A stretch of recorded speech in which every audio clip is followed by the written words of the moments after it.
कुल 5 रुपए मेरी जेब में थे जब मैं घर से बाहर निकला था। घर से बाहर निकलते ही मैंने सोच लिया था कि इन 5 रुपयों में से एक कौड़ी भी वापस नहीं लाऊंगा। भाई इतने दिनों के बाद इतना माल हाथ आया है तो आज जी खोल कर खर्च करूंगा। पूरा दिन बंबई की सैर करूंगा, गोल्फ लेके सिगरेट पीऊंगा, पानी पूरी खाऊंगा और सिनेमा या तमाशा देखूंगा और 12 बजे के बाद लौट कर आऊंगा। ओ डम चिका डम डम चिका डम चिका डम ओ डम चिका। घर से निकलते ही 4 बंगले की सड़क पे हो लिया। 4 बंगले की सड़क जिसकी हालत आजकल हिंदुस्तान जैसी हो रही है, जो कॉमनवेल्थ के अंदर भी है और कॉमनवेल्थ के बाहर भी। ये सड़क आधी अंधेरी म्युनिसिपलिटी कॉर्पोरेशन के पास है और आधी वर्सोवा एरिया कमेटी के पास, इसलिए इसकी कभी मरम्मत नहीं है। और जब कभी मरम्मत होती है तो इस तरह मरम्मत होती है जिस तरह आजकल हिंदुस्तान की मरम्मत हो रही है। खैर आज मैं बहुत खुश हूं। आज इस सड़क के दोनों किनारों पर झाड़ियां उगी हुई हैं और वहां कीचड़ में खड़े होकर एक लड़का केकड़े पकड़ रहा है। उड़ जाएगा, उड़ जाएगा, उड़ जाएगा। अरे ओ हरिदास, चलते हो बंबई सैर करने? मेरा नाम हरिदास नहीं है, भावकर है, भावकर। और देखते नहीं मैं केकड़े पकड़ रहा हूं। मैं दिन भर यहाँ केकड़े पकड़ूंगा और शाम में बाजार में ले जाकर बेच दूंगा। घर के लिए आटा दाल लाऊंगा और फिर खाना खाकर सो जाऊंगा। मैं दिन भर यहाँ केकड़े पकड़ के और उसके बाद जो अच्छा है, हरिदास, केकड़े हैं बस, सैर वैर नहीं है। अच्छा हरिदास, भावकर ये बताओ कि दिन में कितने केकड़े पकड़ लेते हो तुम? 8 या 10, बहुत हुए तो 12। साला निकल गया। कितनी होशियारी से जाल से भागा। अरे बड़ा बदमाश होता है ये। 8 हाथ पांव होते हैं इसके। 8 हाथ पांव? तुमने कभी केकड़ा नहीं देखा? नहीं। ये देखो, ये देखो। ये केकड़ा कितने में जाएगा? ये 4 आने का है। 4 आने का? अच्छा, इधर आओ, ये लो। मेरा केकड़ा 4 आने का है। अरे तो मैं केकड़ा थोड़े खरीद रहा हूं, तुम्हें चाय पानी के लिए दे रहा हूं। तुमने इतनी अच्छी अच्छी बातें बताई। एक बात और बताओ, अगर तुम्हें एकदम से बहुत सारा पैसा मिल जाए तो तुम क्या करोगे? बहुत सारा पैसा? हाँ बहुत सारा। पहले मैं अपने पैरों का इलाज कराऊंगा। वहां कीचड़ में खड़े खड़े मेरे पैर खराब हो गए हैं। और फिर शादी करूंगा। हाँ, भावकर ने जाल पानी से निकाला। अब उसकी जाल में कोई केकड़ा नहीं था, बल्कि एक छोटी सी चांदी की चमकती हुई मछली थी जिसे उसने अपने हाथ में ले लिया। उसे वो देखता रहा। वो मछली उसके हाथ में तड़पती रही, हाँफती रही। 2-4 पल देखने के बाद उसे उसने पानी में छोड़ दिया। वो चांदी की चमकती हुई छोटी सी मछली जो उसकी जिंदगी का सुनहरा ख्वाब थी, कहीं तैरती हुई गुम हो गई। लेकिन मेरी शादी नहीं होगी।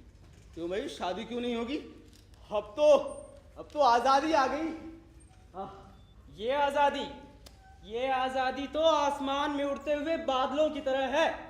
मुझे तो ऐसी आजादी चाहिए जिसको मैं अपनी मुट्ठी में बंद कर लूं, अपने केकड़े की तरह।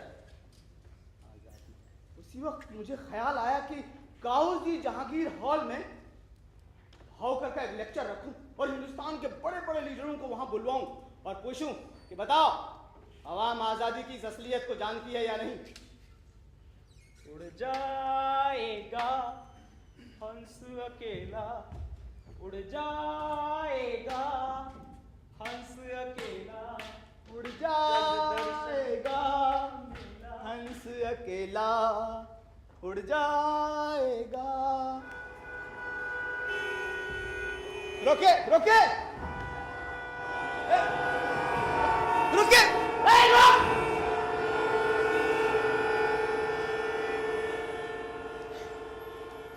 मैं 4 बंगले वर्सोवा अंधेरी के नुक्कड़ पर काफी देर तक खड़ा रहा। वर्सोवा से बसें इस कदर भरी हुई आती हैं जैसे बंद डब्बे में मछलियां भरी हुई हों। सोचा कि पहले 4 बंगले से वर्सोवा जाएंगे, वर्सोवा से फिर अंधेरी आ जाएंगे। जब कोई सूरत न देखी तो वर्सोवा जाने वाली बस में सवार हो गया। हाँ, अड्डे पर पहुंचकर एक पान खाया और फिर अंधेरी जाने वाली बस पर सवार हो गया। इतने में बस चल पड़ी। Ticket ticket ticket ticket ticket ticket. हाँ भाई, वो टिकट लेना। कहाँ? अच्छा, हाँ ये लीजिए। भाई साइड होना भाई, टिकट लेना। Ticket ticket ticket. हाँ भाई, कहाँ जाना है? अंधेरी। अंधेरी। हाँ ये लो। हाँ हाँ, टिकट टिकट टिकट टिकट हो भाई, टिकट। हेलो हेलो, ये क्या 3.5 आने में 1 आने का टिकट? ये तो बेईमानी। साला बेईमान बोलता है। गाली नहीं, ये क्या 3.5 आने में 1 आने का टिकट? बेईमानी नहीं। दिन रात मेहनत करता हूँ, अपने सारे घर को संभालता हूँ, फिर भी कुछ नहीं संभलता। कभी कपड़े लगते नहीं, कभी राशन नहीं, कभी दवा दारू के पैसे नहीं, कभी तनख्वाह नहीं। आपको मालूम है वर्सोवा की आबादी रिफ्यूजियों के आने से 10 गुना बढ़ गई है। इससे कंपनी को फायदा हो रहा है। फायदा बढ़ा, चीजों के दाम बढ़े, लेकिन साली मेरी तनख्वाह वही की वही है।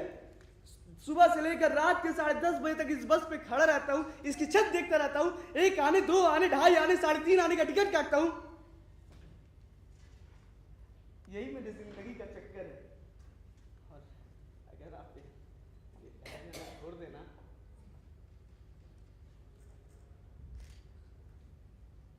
बस कंडक्टर की मुस्कुराहट उसके होठों पर दर्द की एक लंबी लकीर बनकर रह गई और उसके माथे का पसीना झलकने लगा।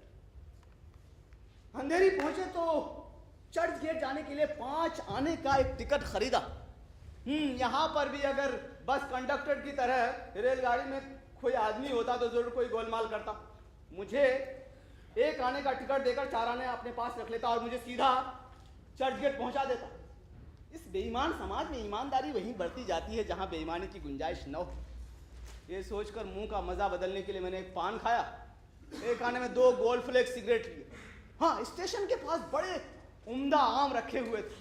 मैंने सिगरेट का कश लगाया और उन आमों की तरफ धुआं छोड़ दिया और रॉयल क्लास में आकर बैठ गया। आदाब, जरा अखबार देख सकता हूँ?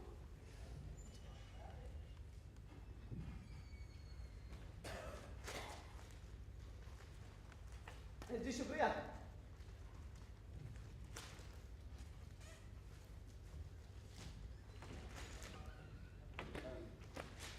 लाल फौज,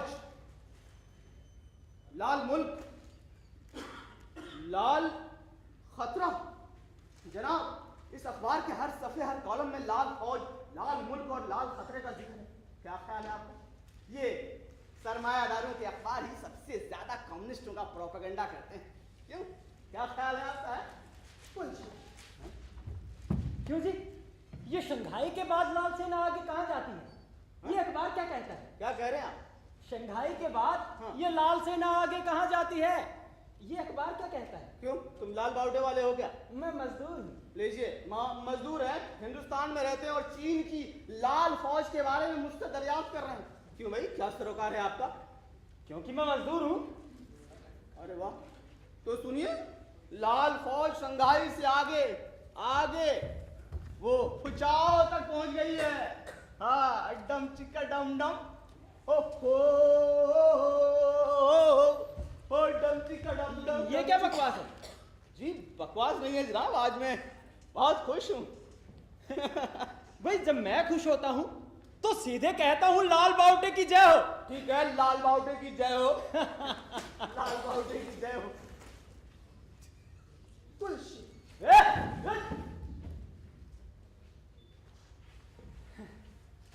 एक बीड़ी मिलेगी? बीड़ी? हाँ। हाँ, मिल जाएगी। सिगरेट पियो। माचिस? हाँ, माचिस।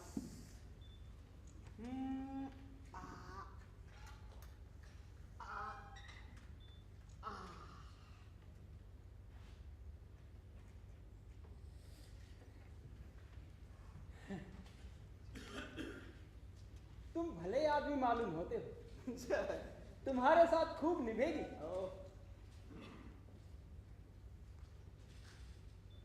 यहाँ बंबई में क्या करते हो? मैं राइटर हूँ।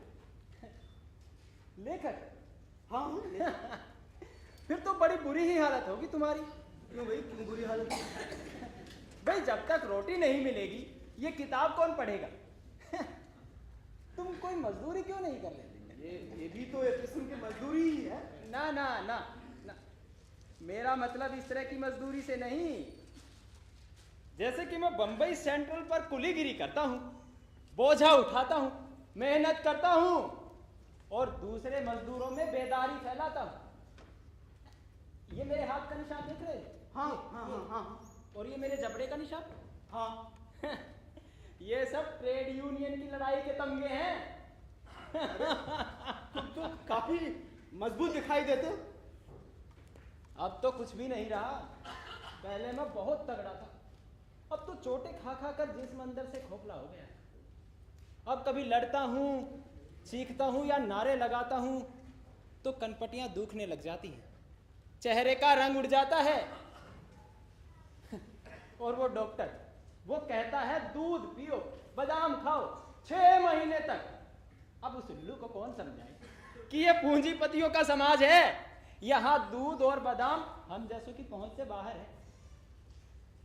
मैं पहले फौज में था। फौज में? हाँ, इससे पहले सिपाही था। मलाया और बर्मा में लड़ा हूं जापानी फासिस्टों के खिलाफ, और आज तक उनके खिलाफ लड़ रहा हूं, जिंदगी भर लड़ता रहा। खैर, तुम कभी बंबई सेंट्रल आओ तो मिलकर जाना। किसी से भी पूछ लेना कि वाजिद कुली कहाँ रहता है, सब जानते हैं। वाजिद कुली? हाँ। अच्छा, लाल सर वो क्या था? डमचिका। डमचिका डिगडिग। डमचिका डिगडिग। लाल सलाम। चर्च गेट पहुंचा तो हारनबी रोड की दुकानों को, सजी हुई दुकानों को, शीशों की दुकानों को देखता रहा। और ये, हाँ, मेरे पास आज 4 रुपए कुछ पैसे हैं। मैं आज बहुत अमीर हूं, पूरा बंबई खरीद कर ले जाऊंगा। ये घड़ी की नई दुकान है, और ये घड़ी जो मैं देख रहा हूं उसके कल पुर्जे नहीं है, फिर भी चल रही है। ये जरूर सरमायादार की घड़ी होगी, कोई कल पुर्जा ठीक नहीं है, फिर भी घिसटती चली जा रही है। हेलो भाई साहब, क्या दाम है? वो जी 250 रुपए। आगे चलूं? ये यहाँ पर सिंधी रिफूजी की एक दुकान है, विलायती रेशमी कपड़ों कमीजों से सजी हुई, अलमारी से कपड़े झांक रहे हैं। 22 रुपया, 18 रुपया, 16, 12 रुपए। 12 रुपए से कोई भी कमीज नीची की नहीं। मैं आज बहुत अमीर हूं, लेकिन एक कमीज नहीं खरीद सकता। इधर कांच की दीवारों से मोमी औरतें ऊंचे और पतले फ्रॉक पहने हुए झांक रही हैं। आजकल अमीर औरतें जिंदगी से मौत की तरफ जा रही हैं। उनके श्रृंगार में मोम की गुड़ियों का सा ठहराव। जब ऐसा मेकअप होता है तो हरकत नहीं होती, जब हरकत नहीं होती तो जिंदगी नहीं होती, जब जिंदगी नहीं होती तो बदबू होती है, जिसे पेरिस का सेंट भी छुपा नहीं सकता। जब वहां नहीं छुपाया जा रहा तो यहाँ क्या छुपेगा? यहाँ तो गैर मुल्की साम्राज्यत के साथ साथ मकामी स्वराज की लाश सड़ रही है। मैं आज 4 रुपए कुछ पैसे लेकर आया। हाँ, ये इन दुकानों में ये गुलदान, फाउंटेन पेन, कमीजें, सब कुछ गुलदान है, पर फूल नहीं, हल नहीं। यहाँ हारनबी रोड की दुकानों में अनाज नहीं मिलती, बच्चों की किताबें नहीं मिलती, मशीनें नहीं, कोई भी चीज काम की नहीं। यहाँ तो ऊंचे ऊंचे दाम, जितने ऊंचे दाम उतने ऊंचे दाम, और जितने ऊंचे दाम उतनी गहरी गरीबी। गरीबी का ख्याल आते ही ख्याल आया कि मैं सुबह से यूं ही घूम रहा हूं, खाना तक नहीं खाया। हाँ, एक मद्रासी होटल का पता मुझे मालूम था, जहां पर निहायत ही उम्दा और सस्ता खाना मिलता है। 9 आने में दही बड़े, मसाला डोसा, मैसूर पाक और ऊपर से एक मद्रासी पान। जी शुक्रिया। खाना खाकर मैंने तशफ़ी की डकार ली और मैं हमेशा खाना खाने के बाद आराम करता हूँ। तो इसीलिए मैं इस मैदान में सो गया।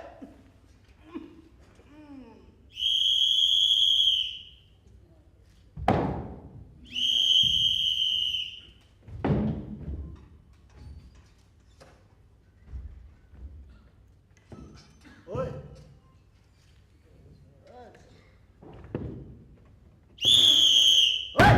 हटाओ! हट! कौन है? तुम यहाँ सोने को नहीं सकता। क्या नहीं सकता भाई? अबे हम बोलता है नहीं सकता तो नहीं सकता। हटाओ!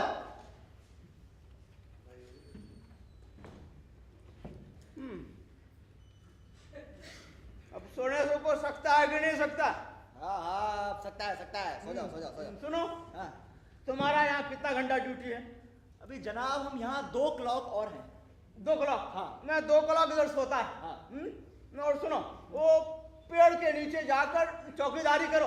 वाह और कोई दूसरा पहरादार इधर नहीं आने वाला। जी जनाब नहीं आएगा। तुम सो। सुनो, ये कठन्नी और देगा।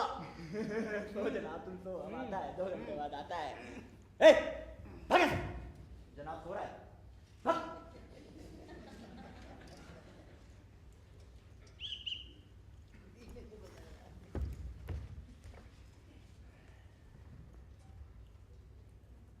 जनाब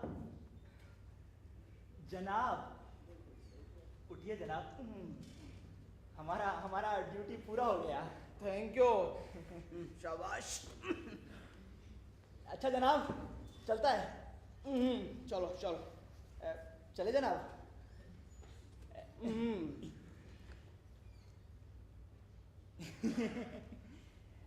जी हाँ जनाब कभी भी सोने का इधर आने का अब पुण्य मिलेगा। ठीक है जनाब चलता है। अच्छा सुनो, तुम सीधा अपने घर जाए? हाँ जनाब यहाँ से सीधा घर जाएगा और कहाँ जाएगा। तुम्हारा कितना बच्चा है? साहब हमारा 2 बच्चा है। एक लड़की है और एक लड़का। और आज हम लड़की के लिए विलायती दूध का डब्बा लेके जाएगा। आपने दिया ना वो जनाब। तुमको जो तनख्वाह मिलती है उससे तुम्हारा गुजारा नहीं होता? अगर गुजारा होता जनाब तो हम क्या पागल है कि 2 घंटा आपका ड्यूटी करता इधर हैं? क्या जनाब पढ़ा लिखा हो कैसी बात करता है। चलता है। मैं मेट्रो सिनेमा की तरफ बढ़ गया, जहां पर मुर्गी खानों की तरह छोटी छोटी लकड़ियों की दुकानें हैं रिफ्यूजियों के लिए। और उन दुकानों में अक्सर पुराना माल मिलता है, यानी पुराने जूते, पुराने कपड़े, पुरानी मशीनें। रिफ्यूजियों की तरह बुरे हाल। हाँ, लेकिन वहां पर कुछ दुकानें ऐसी हैं जहां पर तला हुआ अंडा, आलू की टिकिया, पापड़, चाय। मैंने उस दुकान से एक तला हुआ अंडा लिया, आलू की टिकिया और पापड़ और चाय भी पी। और मैदान में सोने से मेरे बाल उलझ गए थे तो एक पुराना कंघा भी खरीदा 2 आने में, और बालों पे फेरता हुआ आगे निकल गया। तभी आवाज आई, पुत्र, ओ पुत्र, आजा। मैंने देखा एक पंजाबी बुढ़िया जिसके बाल सफेद हो चुके थे। उसके चेहरे पर झुर्रियां, धूप, बारिश और तकलीफ के निशानात थे, और वो चपातियां उतार उतार के मुसाफिरों को खिला रही थी। पुत्र, रोटी खा ले, आजा। ले आजा, ले दे। तू मैनू पंजाबी लगता है? खा। तो ये काम क्यों करती है माँ? होर की काम करांगी पुत्र मैं। मैनू तो एहो ही काम आंदा है। पहला अपने कार वाले लिए खाना पकानी सी, हुण अपने मुसाफिर बच्चियां लिए खाना पकांदी आ। तो कहाँ की रहने वाली है माँ? पुत्र मैं जलंधर दी रहन वाली आ। उत्थे मेरा घर सी, जमीन सी, बाल बच्चे सन, नूह सी ते ढेर सारी गावां ते मंझां सन। घर विच दुध, घ्यो, इज्जत, आबरू सब कुछ सी। पर मेरे अपने ही लोकां ने मेरा सब कुछ लुट लिया। तो पाकिस्तान क्यों नहीं चली जाती माँ?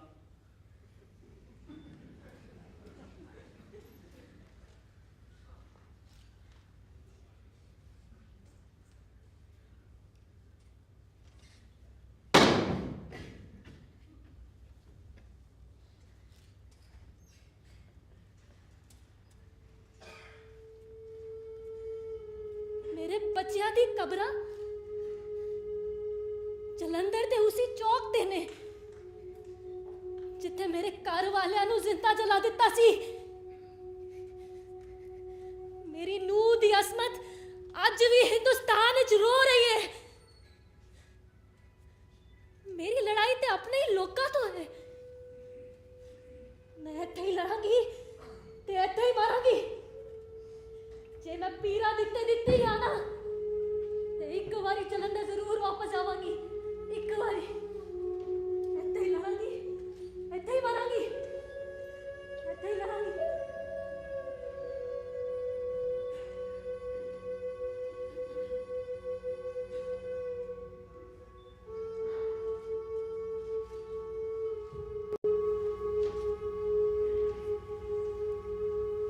अम्मा रोने लगी। उनकी आंखों से आंसू गिरते और तवे पर गिरकर सूखते चले गए। यहाँ मेट्रो सिनेमा के सामने 2 आने की रोटियां आंसुओं से पकी हुई मिलती। सोच रहा हूँ किसी दिन हिंदुस्तान के एशिया के सबसे बड़े लीडर पंडित जवाहरलाल नेहरू को दावत करूं।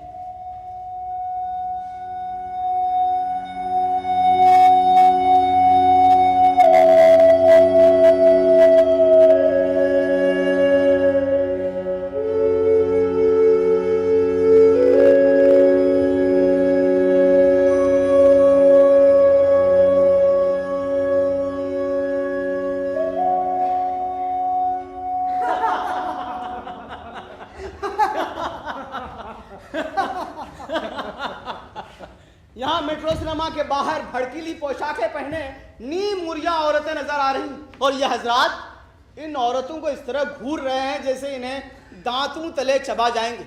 और इनकी भूख और हवस पुकार पुकार कर कह रही है कि अगर ये औरतें जिंदा होती तो इन्हें यही मेट्रो सिनेमा के सामने इश्तिहार से नीचे खींचकर सबके सामने उनकी इज्जत लूट लेते। इसी जज्बे का नाम हॉलीवुड वालों ने एंटरटेनमेंट रखा है और ये एंटरटेनमेंट हिंदुस्तानी फिल्मों में इस तरह घुस आई है। इस तरह अमेरिकन डॉलर हिंदुस्तानी इकोनॉमी में और घटिया अमेरिकन नॉवेल हिंदुस्तानी तहजीब में घुस आए। साम्राज्यत तो जिंदगी के हर हिस्से में बदउनवानी का हिमायती, खूबसूरती, सच्चाई, पाकीज़गी, अमन व अमान ऐसी चीजों को बाजार में नंगा करके बेच देती। चीज की इज्जत नहीं है, चीज की कीमत है जो कि घटती और बढ़ती रहती है। कभी इन्फ्लेशन है तो कभी डिफ्लेशन है, आखिर में हमेशा जंग है जो अमनो अमान के साथ एक तरह का खिलवाड़ है। अभी खेल शुरू होने में 1.5 घंटा बचा हुआ था। 10 आने की टिकट के लिए शायकीन की एक लंबी लाइन लगी हुई थी। मैं भी उसी लाइन में जाके लग गया। माफ कीजिएगा। आराम से भाई साहब। जी जी सॉरी। मेरे बाद एक दुबली पतली काली सी लड़की आई जो निहायत ही अजीब सा लिबास पहने हुई थी और उसका चेहरा इस कदर लिपा पोता हुआ था कि मालूम ही नहीं होता था कि कितनी तहों के बाद औरत शुरू होती है। इसी ढकोसले का नाम फिल्म वालों ने खूबसूरती रखा है। बहुत भीड़ है। हाँ काफी लंबा क्यू है, पता नहीं हमारी बारी आएगी कि नहीं। आपकी तो शायद आ जाए, मेरी तो नहीं आएगी। हम हट जाएं। हमारी बारी अगर आ गई तो मैं अपना टिकट तुमको दे दूंगा। Thank you. क्या नाम है तुम्हारा? मैं डायना फर्नांडिस। और तुम? कृष्ण चंदर। ये कैसा नाम हुआ? क्रिश्चियन और चंदर। भाई जैसे मुमताज शांति होती है, सैयद अमृत होता है, उसी तरह मेरा भी नाम है Krishna Chander. You are very funny. चाय पियोगे? यहाँ ईरानी रेस्टोरेंट। हाँ पर तब तक हमारा नंबर निकल गया तो? अब मैं अपने आगे वाले भाई साहब से कह देता हूँ और तुम अपने पीछे वाले भाई साहब से कह दो। भाई साहब हम लोग चाय पी कर के आए। जाइए। जी शुक्रिया। और सुनिए, हाँ जरा जल्दी आइए। जी जरूर। साला पटा रहा है। लड़की भी क्या है, काली बत्ता। अरे लड़की तो है। Swine. Thank you, thank you. जब हम चाय पी चुके तो डायना ने कहा, मैं वो पोटैटो चिप्स का पैकेट घर लेकर जाऊंगी। 2 आने उसके दिए, और मुझे वो ग्रीन वाला क्लिप भी चाहिए। 4 आने उसके, और मुझे वो बुकिंग ऑफिस खुल गई, आइए टिकट भी मिलेगा।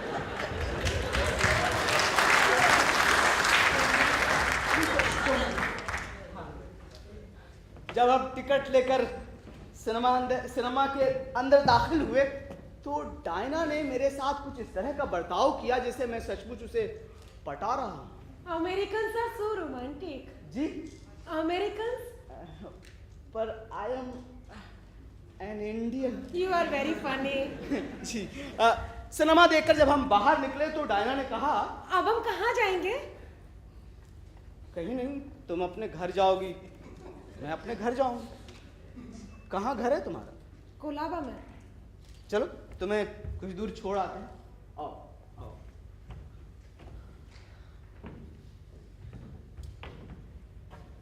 वो परेशान होकर उखड़े उखड़े अंदाज से चलने लगे। अचानक हल्की हल्की बारिश शुरू होने लगी। बारिश के मोती उसकी गालों पर बहते और टिकते चले गए, और बारिश के मोतियों में क्या उसके आंसुओं का बहाव भी मिला हुआ था, मैं ऐसा कुछ कह नहीं सकता। लेकिन अचानक ऐसा लगा कि जैसे बारिश ने उसकी सारी बदसूरती धो दी थी। जैसे फुहार पड़ने पर फूल खिल उठते हैं, उसी तरह बारिश ने उस खंबे के नीचे खड़ी मायूस और नाउमीद लड़की को लाजवाब हुस्न का लिबास पहना दिया था। Good bye Diana, good bye. तुम मुझसे प्यार नहीं करोगे? नहीं, मैं तुमसे प्यार नहीं करूंगा। तुम अपने घर जाओगी, अपने छोटे भाई के पास, अपनी माँ के पास, और उस सच्ची मोहब्बत का इंतजार करोगी जो तुम्हारी जिंदगी में आने वाली है। ये पराए मर्दों के साथ यूं ही घूमने और यहाँ वहाँ टहलने से वो मोहब्बत नहीं आती। वो मोहब्बत काम करने से आती है, और जहाँ से वो मोहब्बत आती है वहीं से वो खूबसूरती भी आती है। कोई काम करने वाला, मेहनत करने वाला जो डिसूजा या डिसुलवा होगा, तुम्हें ब्याह कर ले जाए। जाओ। और हाँ सुनो, अगर तुम्हारे घर कोई बेटा पैदा हो तो आज की रात की याद में उसका नाम कृष्ण चंद्र रखना।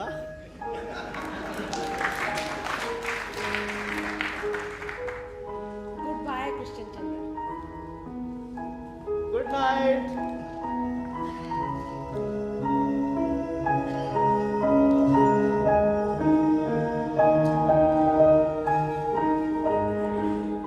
अंधेरी पहुंचे तो टैक्सी के पैसे नहीं थे, बस जा चुकी थी।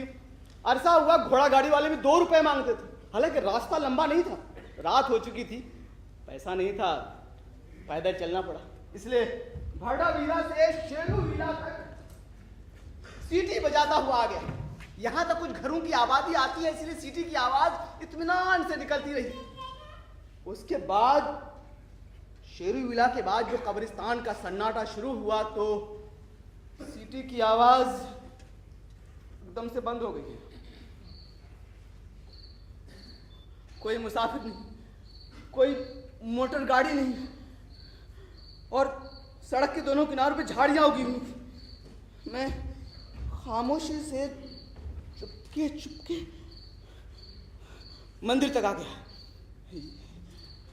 इतने में हल्की हल्की बारिश शुरू होने लगी। मैंने बरसाती ओढ़ ली। जब मैं बरसाती ओढ़ रहा था तभी किसी ने जो है रख दे वरना मार डालूंगा। कितने पैसे तेरे पास? अरे कितने पैसे तेरे पास? 2 पैसे। 2 पैसे बस? एक गोल्फ लेकर सिगरेट है, कुल मिलाकर 1.5 आना हुआ। झूठ बोलते हो तुम। हाथ ऊपर, हाथ ऊपर।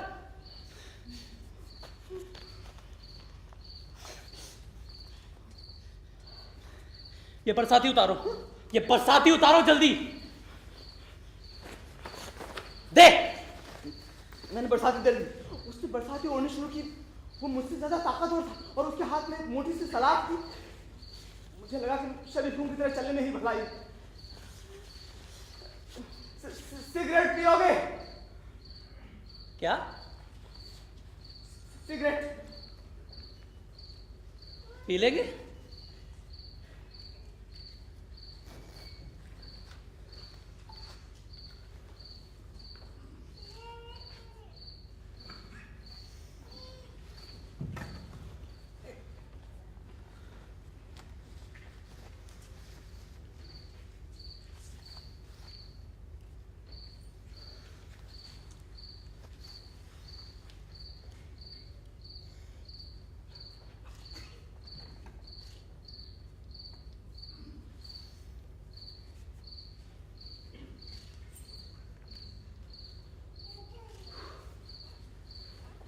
आज की रात खाली जाएगी। जाने मुसाफिरों को क्या हो गया, सबका सब खाली हाथ आ रहे हैं। तुम कोई काम क्यों नहीं करते? काम काम करता हूं मैं। काम क्यों नहीं करते? पत्थर की कान में काम करता हूं, बड़े बड़े पत्थर उठाता हूं लारी में, पहाड़ों में डायनामाइट लगाता हूं। काम क्यों नहीं करते?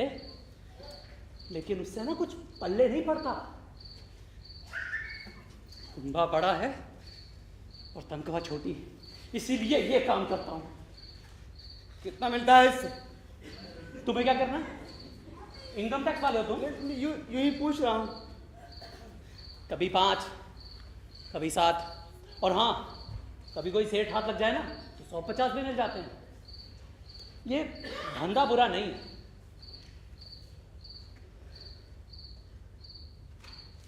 देखो, मैं चाहता नहीं कि मैं ये धंधा करूं, मगर क्या करूं? इसके अलावा कोई और रास्ता नजर नहीं आता मुझे। 1 मिनट के लिए बैठ सकते हो? क्यों? नहीं, यूं ही किस लिए? देखो, तुम्हारे पास ये मोटी सी सलाख है। तुम मुझे मारकर भाग भी सकते हो और मैं किसी को आवाज भी नहीं दे सकता। बैठ बैठ जाओ। बोल। एक रास्ता है, अगर तुम्हें पसंद आए तो। क्या? मान लो कि वो जहां तुम काम करते हो वो तुम्हारी हो जाए तो। मजाक? नहीं, मजाक पूछ रहा है? मजाक नहीं, मजाक नहीं। 1 मिनट के लिए मान लो कि वो जहां तुम काम करते हो वो पत्थर की कान, वहां पर वो तुम्हारी हो जाए तो। अरे कान के मालिक के घर गया था मैं एक दिन, इतना खूबसूरत था। वो रोशनी, वो फूल, वो सोने की मूर्तियां, वो फर्श। लेकिन मैं वो नहीं कह रहा हूं। मैं ये कह रहा हूं कि वो कान सिर्फ तुम लोगों की नहीं बल्कि उन तमाम लोगों की हो जाए जो लोग वहां काम करते हैं, तमाम मेहनत करने वालों की। अरे तब भी हमें बहुत फायदा है। तुमने वहां के मजदूरों से बातचीत की है? नहीं, वहां तो हर आदमी अपनी तकदीर को रोता है। वो तकदीर बदल सकती है। जब सब लोग इकट्ठा हो जाएं तो तकदीर बदल सकती है। वहां जहां तुम काम करते हो तुम लोगों की है। वो पहाड़, वहां पर बारूद का पलीता तुम लगाते हो। चट्टान को उड़ाने के लिए डायनामाइट तुम लगाते हो और पत्थर को काट काट कर लारी में तुम लाते हो। जब ये सब कुछ तुम लोग करते हो तो इसका फल किसी और को खाने के लिए क्यों देते हो? ये तो बिल्कुल नई बात बताई तुमने। नहीं, नई बात नहीं है। 100 साल से ज्यादा पुरानी है और आजमाई जा चुकी। आजमाई जा चुकी है? हाँ, क्या आज भी आजमा सकते हैं? बिल्कुल। ये बात मैं अपने मजदूर साथियों को बताऊंगा और तुम्हें भी बताऊंगा। तुम कल मुझे यहीं मिलना, इसी वक्त, ठीक है?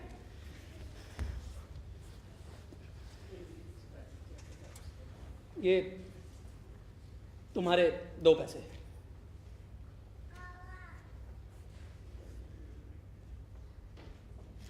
मैं यहीं मिलूंगा कल इसी वक्त।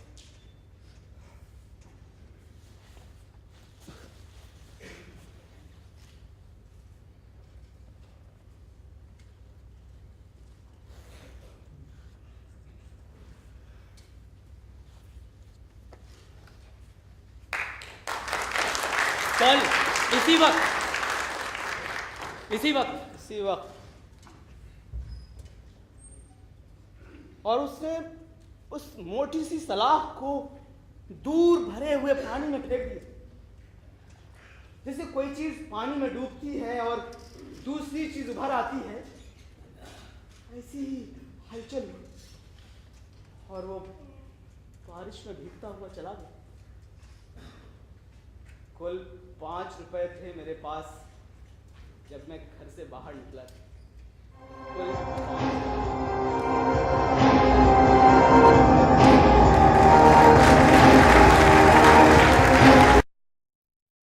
5 से पहले 1000 बार कालू भंगी के बारे में लिखना चाहा, लेकिन हर बार मेरा कलम ये सोच कर रुक गया कि भला कालू भंगी के बारे में क्या लिखा जा सकता है। मुख्तलिफ जावियों से मैंने उसकी जिंदगी को देखने, परखने और समझने की कोशिश की है, लेकिन कहीं भी वो टेढ़ी लकीर जिससे एक दिलचस्प अफसाना मुरत्तब हो सकता है नजर ही नहीं आती। फिर न जाने क्या बात है, जब कोई अफसाना लिखने बैठता हूं, कालू भंगी मेरे जहन में आसवार होता है और मुझसे मुस्कुरा कर पूछता है, छोटे साहेब क्या है? मुझ पे कहानी नहीं लिखोगे? कितने साल हो गए तुम्हें लिखते हुए? 8 साल। कितनी कहानियां लिखी है तुमने? 62 कहानियां? फिर मुझ में क्या बुराई है छोटे साहब? मैं तो आपका पुराना खादिम हूं, कालू भंगी। फिर मेरे बारे में क्यों नहीं लिखते साहब? किस कदर सपाट जिंदगी रही है तुम्हारी कालू भंगी, कुछ भी तो नहीं लिखा जा सकता तुम्हारे बारे में। यह बात नहीं है कि मैं तुम्हारे बारे में लिखना ही नहीं चाहता, 1000 कोशिशों के बावजूद नहीं लिख सका मैं। इसीलिए आज तक तुम ये अपनी गंदी झाड़ू लिए, खुरदुरे बदहैत पांव लिए, बड़े बड़े नंगे घुटने लिए, उभरी हुई हड्डियों के साथ, सुकड़े सुकड़े होंठ, फैले फैले नथनों को लिए हुए, आंखों की नींद तारी गढ़ों के ऊपर अपनी ये चंदियां उभारे मेरे जहन पर मुसल्लत हो। साहेब, अब तक कई किरदार आए, अपनी जिंदगी अपनी अहमियत जताकर चले गए। हसीन औरतें, खूबसूरत तखय्युली हयूले, शैतान के चेहरे इस जहन के रंगो रोगन से आशना हुए साहेब। इसकी 4 दीवारी में अपने दिए जलाकर चले गए, लेकिन मैं अपनी पुरानी झाड़ू संभाले अब तक एक कोने में खड़ा हूं साहब। मैंने इस घर के अंदर आने वाले हर एक किरदार को देखा है, बचपन से बुढ़ापे और मौत तक हर एक अजनबी को इस घर के अंदर झांकते हुए देखा है। हत्ता के दास्तान शुरू होकर खत्म भी हो, हत्ता के तमाशाई और किरदार दोनों रुखसत हो गए साहब, लेकिन मैं अपनी पुरानी झाड़ू संभाले अब तक एक कोने में खड़ा। आखिर मेरे बारे में कब लिखोगे साहब? समझ में नहीं आता क्या लिखूंगा मैं इसके बारे में। मैं 7 बरस का था जब इसे पहली बार देखा, उसके 20 बरस बाद जब ये मरा, मैंने इसे इसी हालत में देखा, कोई फर्क नहीं था। वही पांव, वही घुटने, वही चंदिया, वही टूटे हुए दांत और वही झाड़ू जो ऐसा मालूम होता था अपनी मां के पेट से उठाए चला रहा है। इसकी झाड़ू इसके बदन का हिस्सा मालूम होती थी। ये हर रोज मरीजों का बौलो बराज साफ करता, फिनाइल का छिड़काव करता डिस्पेंसरी में, फिर डॉक्टर साहब की गाय और कंपाउंडर साहब की बकरी को लेकर जंगल में चराने चला जाता, दिन ढलते मवेशियों को लेकर लौटता, मवेशी खाने में बांधकर अपना खाना तैयार करता और खाना खाकर सो जाता। 20 बरस तक लगातार मैं इसे बस यही करते देखता रहा, हर रोज बिला नागा। इस अरसे में वो कभी एक रोज के लिए भी बीमार नहीं पड़ा। ये अम्र ताज्जुब खेज जरूर है, लेकिन इतना भी नहीं कि महज इस चीज के लिए एक अफसाना लिखा जा सके। खैर, वैसे भी ये कहानी जबरदस्ती लिखवाई जा रही है। मैंने इस शख्स को मुसलसल 8 बरसों तक टाला है, लेकिन ये नहीं माना, हरधर्मी पर उतर आया है, जबरदस्ती से काम ले रहा है। ये सरतासर जुल्म मुझ पर भी है और आप पर भी। मुझ पर इसलिए कि मुझे लिखना पड़ रहा है, और आप पर इसलिए कि आपको सुनना पड़ रहा है। इस शख्स में कोई ऐसी बात है ही नहीं जिसके लिए इतनी दर्द सरी मोल ली जाए, मगर क्या किया जाए। कालू भंगी की आंखों में एक ऐसी खिंची खिंची सी मुल्तजियाना काहिश है, एक ऐसी मजबूर बेजबानी है, एक ऐसी महबूस गहराई है कि मुझे इसके बारे में लिखना पड़ा है। सोचता हूं क्या लिखूंगा मैं इसके बारे में। कोई पहलू ऐसा नहीं जो दिलचस्प हो, कोई कोना ऐसा नहीं जो तारीख हो, कोई ऐसा जाविया नहीं जो मकनातीसी कशिश का हामिल हो। हाँ, 8 साल से जमे खड़े मेरे जहन में। जब मैंने आंगी का अफसाना लिखा बर्फानियत के रोमानी नुक्ता नजर से, उस वक्त भी ये वहीं खड़ा था। फिर जब मैंने रोमानियत से आगे सफर इख्तियार किया और हुस्न हैवान से पुर्दे कलम किया, तब भी ये यहीं जमा खड़ा था। फिर जब मैंने बालकनी से झांक कर पंजाब में अंदाताओं की गुर्बत देखी, वहां की सरजमीन पर इंसानी खून की बहती नदियां देखी, तब भी ये शख्स वहीं जमा खड़ा था। मगर अब ये जाएगा जरूर, और अब के इसे जाना पड़ेगा, क्योंकि अब मैं इसके बारे में लिखने जा रहा हूं। और आप हजरात भी इसकी ये फीकी सीठी कहानी सुन ही लीजिए, ताकि ये यहां से दूर दफा हो और मुझे इसके गलीज कुर्ब से नजात मिले। और अगर आज भी मैंने इसके बारे में ना लिखा और आपने इसके बारे में ना सुना, तो हो सकता है आज से 8 साल बाद भी ये शख्स यहीं जमा खड़ा रहे, और मुमकिन है जिंदगी भर यहीं रहे। लेकिन परेशानी तो यह है कि मैं इसके बारे में लिख क्या सकता हूं। हो सकता है गांव वाले, अस्पताल के मुलाजिमीन वगैरह मेरे सिलसिले में कुछ मदद कर पाए। 25, 5, लाला जी, लाला जी, लाला कृपा शंकर ब्रह्मचारी, नमस्कार। आप कालू भंगी को तो जानते थे ना? कौन? कालू भंगी। कालू कालू भंगी? हाँ, लाला जी, कालू भंगी के बारे में, उसके घर बार के बारे में कुछ पता हो तो बता दीजिए। क्या बता? हाँ, खानदानी भंगी, बाप भंगी, दादा भंगी, उसके सारे आबा भंगी थे। सैकड़ों साल से यहीं रहते चले आए थे। अच्छा। इसी तरह, इसी हालत में। न तो उसने कभी इश्क किया था, न शादी हुई थी। अरे शादी हुई ही नहीं थी। हद तो यह है कि वो कभी गांव से बाहर भी नहीं गया था। अच्छा। साला दिन भर काम करता और रात को सो जाता, फिर सुबह उठकर अपने काम में मसरूफ हो जाता। बचपन से वो यही सब करता चला है। और कुछ याद नहीं आ रहा। सुनिए, कालू भंगी के बारे में मैं आपको बताता हूं एक बहुत दिलचस्प बात। अरे भाई, कालू भंगी को अपनी नंगी चंदिया पर किसी भी जानवर जैसे कि गाय या भैंस की जुबान फिराने में बड़ा ही लुत्फ हासिल होता था। हाँ, अक्सर दोपहर के वक्त मैंने उसे नीले आसमान तले सब्ज घास के मखमली से फर्श पर, वो अस्पताल के करीब एक खेत की मेड़ पर ऐसे उकड़ू बैठा रहता था। अच्छा। और गाय वहीं उसका सर चाटती रहती थी, और वो अपना सर चटवाता चटवाता वहीं ऊँगता ऊँगता सो जाता। उसे देखकर मेरा भी जी चाहता था कि उसी तरह उकड़ू होकर बैठ जाऊं और गाय से अपना सर चटवाऊं। एक बार ऐसा करने की कोशिश भी की, तो भैया हमारे वालिद साहब ने हमें देख लिया, और वो पीटा और मुझसे भी ज्यादा उस गरीब कालू भंगी को वो पीटा कि भाई मैं डर गया, और डर के मारे चीखने लगा कि कहीं गरीब कालू भंगी उनकी ठोकरों से मर ना जाए। मगर इतनी मार खाने के बाद भी उसे कोई फर्क नहीं पड़ा। वो दूसरे रोज बदस्तूर हमारे बंगले के सामने झाड़ू देने के लिए मौजूद था। कालू भंगी? हाँ, कालू भंगी। कालू भंगी को जानवरों से बड़ा लगाव था। अब मेरी ही गाय को लीजिए, और भाई वो तो उस पर जान छिड़कती थी, और वो कंपाउंडर साहब की बकरी भी। हालांकि बकरी बड़ी ही बेवफा होती, औरत से भी बढ़कर, लेकिन ना, कालू भंगी की बात कुछ और थी। भाई अगर इन दोनों जानवरों को खाना खिलाता तो कालू भंगी, पानी पिलाता तो कालू भंगी, अगर उनके सामने चारा डालता तो भी कालू भंगी। भाई और तो और, अगर कोई उन्हें जंगल में चराता तो भी कालू भंगी। भाई और ये दोनों जानवर उसके एक एक इशारे को ऐसे समझते थे जैसे कि एक इंसान किसी दूसरे इंसान की जबान समझता हो। भाई लेकिन मेरी समझ में तो कुछ भी नहीं आता था वो लोग आपस में क्या बातें करते। और जब कालू भंगी घास पर लेट जाता तो बकरी चरना छोड़ के उसके पैरों के करीब आकर बिल्कुल इबादत करने की हालत में बैठ जाती, और गाय तो इस तरह उसके करीब ही बैठती जैसे लगता कि वो कालू भंगी की बीवी हो और अभी अभी खाना पकाकर फारिग हुई हो।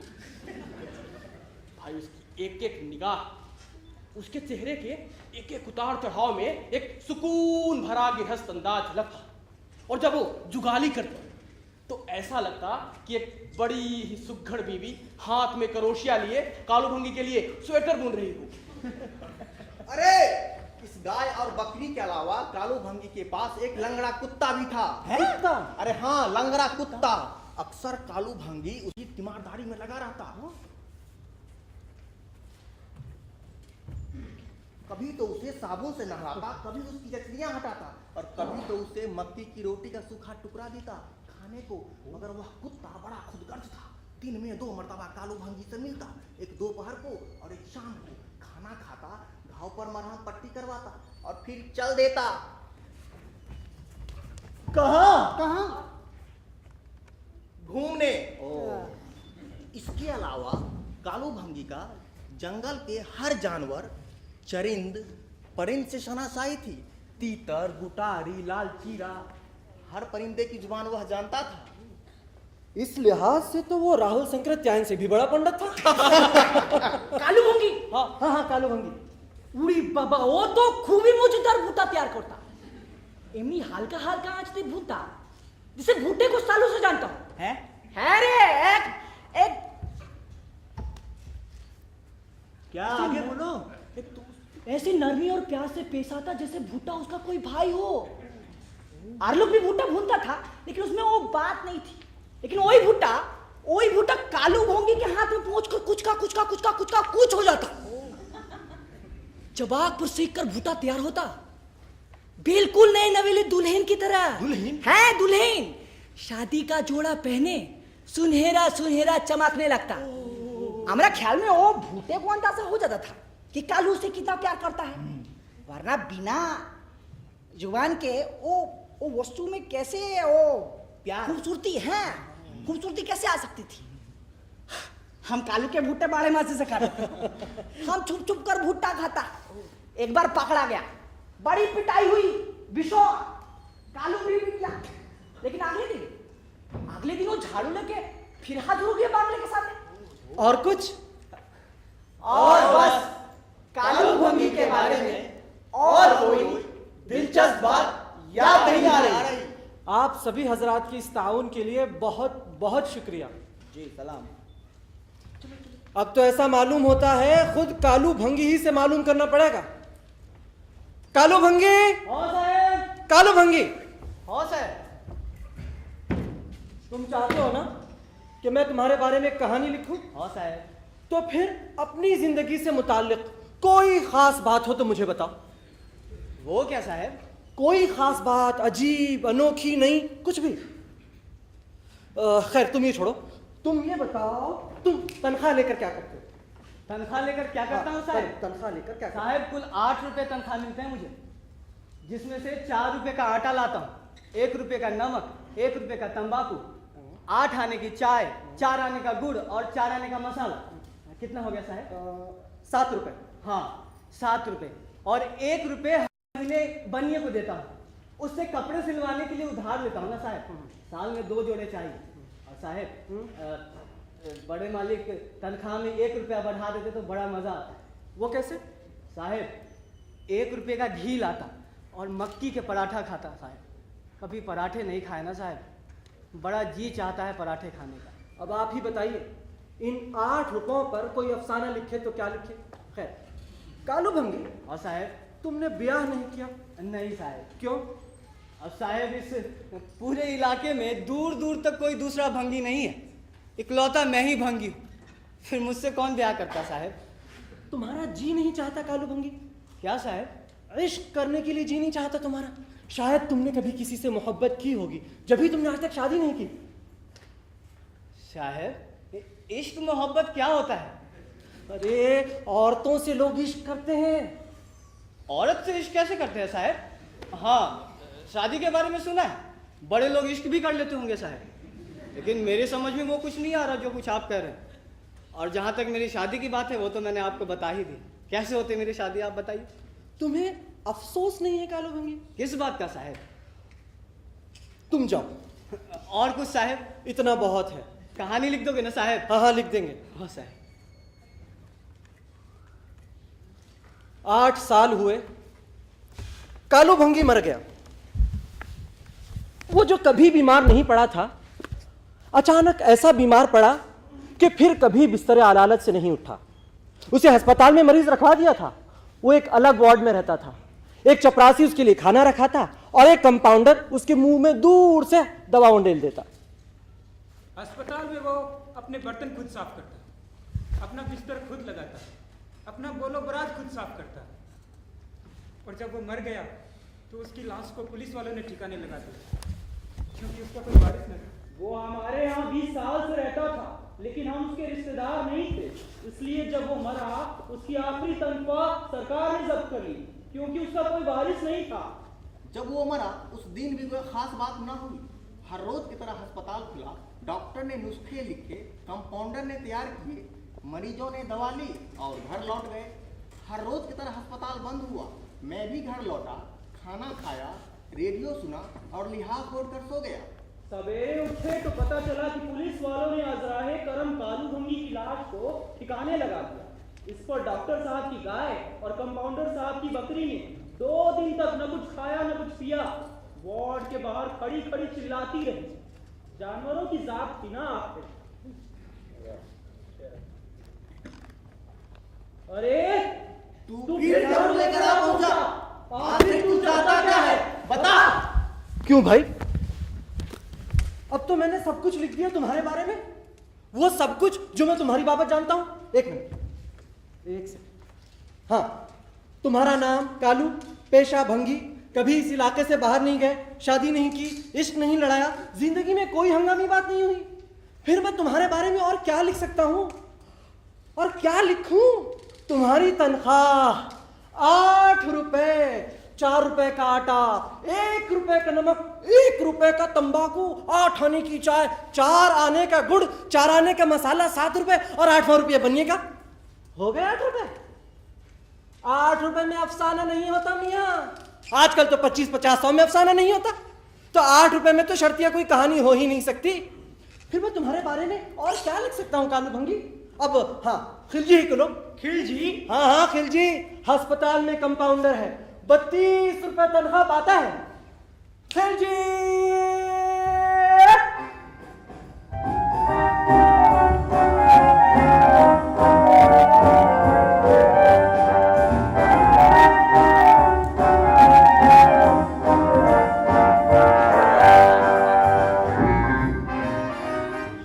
खिलजी तो अभी जवान है, उसके चेहरे पर एक रंगत है। ये जवानी, ये रंगत कुछ चाहती है। बालों में खुशबूदार तेल लगाकर कंघी भी कर लेता है। डॉक्टर अगर चूक जाए ना तो फीस भी झाड़ लेता है। और हाँ, सरकार ने उसे रहने के लिए क्वार्टर भी दे रखा है।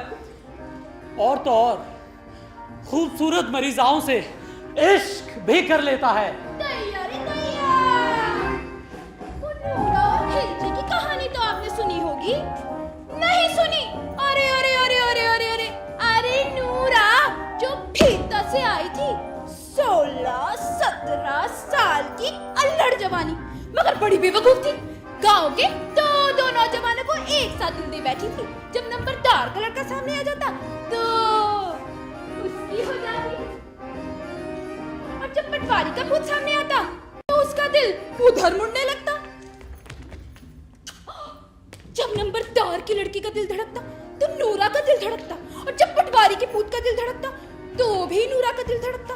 उसका दिल, अली हाँ भाई हाँ, उसका दिल तो नंबरदार के लड़के के लिए भी धड़कता था, और पटवारी के पूत के लिए भी।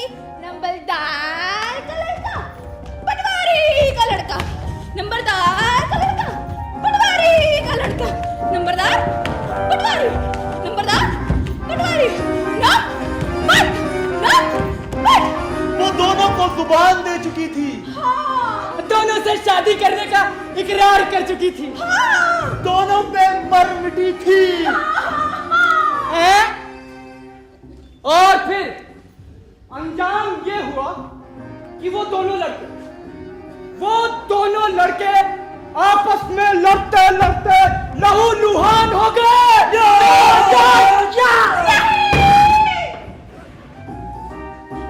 पहले नंबरदार का लड़का नूरा के पास पहुंचा।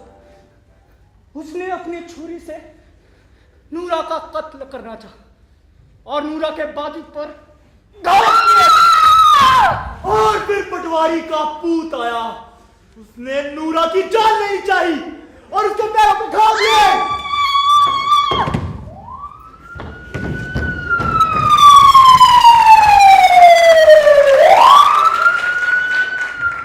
लेकिन वो बच गई क्योंकि वो बर वक्त अस्पताल लाई गई थी। खूबसूरती दिलों पर असर करती है, किसी पर कम, किसी पर ज्यादा।